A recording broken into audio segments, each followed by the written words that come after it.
আলাইকুম রহমতুল্লাহ। আজকে আমি আমাদের এলএলবি প্রথম বর্ষ 24-25 ব্যাচের জন্য একটা সংবিধান, আমাদের 3টে সংবিধানের একটা সাবজেক্ট, এটা হলো বাংলাদেশ সংবিধান, ইউকে সংবিধান এবং ইউএসএ সংবিধান।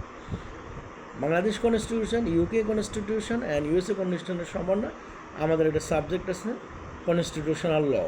সেটার আলোকে আজকে আমি ইউএসএ কনস্টিটিউশন থেকে একটা প্রশ্ন আলাপ করব, যেটা আমাদের এলএলবি ফার্স্ট পার্ট সেশনের পরীক্ষার জন্য এটা গুরুত্বপূর্ণ বলে আমি মনে করি। এটা হলো যুক্তরাষ্ট্রের সংবিধানের সংশোধনের মাধ্যমে যে বিল অফ রাইটস সংযোজন করো সে সম্পর্কে একটা আলোচনা লিখুন। সেটা যুক্তরাষ্ট্রের সংবিধানে বিল অফ রাইটস যুক্ত করা সংবিধানের প্রথম 10টা সংশোধনীর মাধ্যমে, ফার্স্ট 10 সংশোধনীর মাধ্যমে। এই সংশোধনীগুলো 1789 সালে প্রস্তাবিত হয় এবং 1791 সালে অনুমোদিত হয়, 2 বছর পর অনুমোদিত হয়। বিল অফ রাইটস যুক্তরাষ্ট্রের নাগরিকদের মৌলিক অধিকার এবং স্বাধীনতা গ্যারেন্টি দেয়। বিল অফ রাইটস ব্যক্তির অধিকার সুরক্ষিত করে এবং সরকারের ক্ষমতা সীমিত করে। অর্থাৎ বিল অফ রাইটস যুক্তরাষ্ট্রের জনগণকে সরকারের ক্ষমতার অপব্যবহারের থেকে সুরক্ষা দেওয়ার জন্য প্রণীত। এটি ব্যক্তির স্বাধীনতা, মৌলিক স্বাধীন অধিকার রক্ষায় গুরুত্বপূর্ণ ভূমিকা পালন করে। বিল অফ রাইটসের প্রধান বিষয়গুলো নিম্নে পয়েন্ট আকারে আলাপ করা হলো। নাম্বার 1, প্রথম সংশোধনী, ফার্স্ট অ্যামেন্ডমেন্ট। বাক স্বাধীনতা এবং ধর্মীয় স্বাধীনতা, সংবাদপত্রের স্বাধীনতা, সমাবেশের স্বাধীনতা, এটা হলো ফার্স্ট অ্যামেন্ডমেন্ট সংবিধানের। সেকেন্ড অ্যামেন্ডমেন্ট, দ্বিতীয় সংশোধনী, ব্যক্তিগত অস্ত্র ধারণের অধিকার নিশ্চিত করা।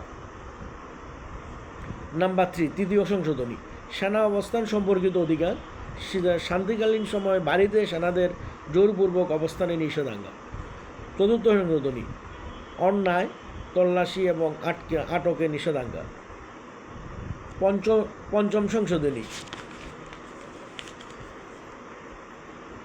আইনি সুরক্ষা, ন্যায্য বিচার, দ্বৈত বিচার নিষিদ্ধ, ন্যায্য বিচার পাওয়ার অধিকার।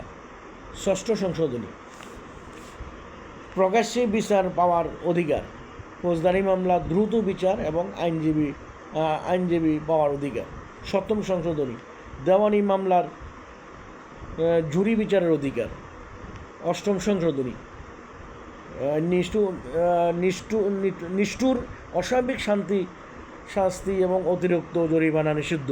নিষ্ঠুর অস্বাভাবিক শাস্তি এবং অতিরিক্ত জরিমানা নিষিদ্ধ।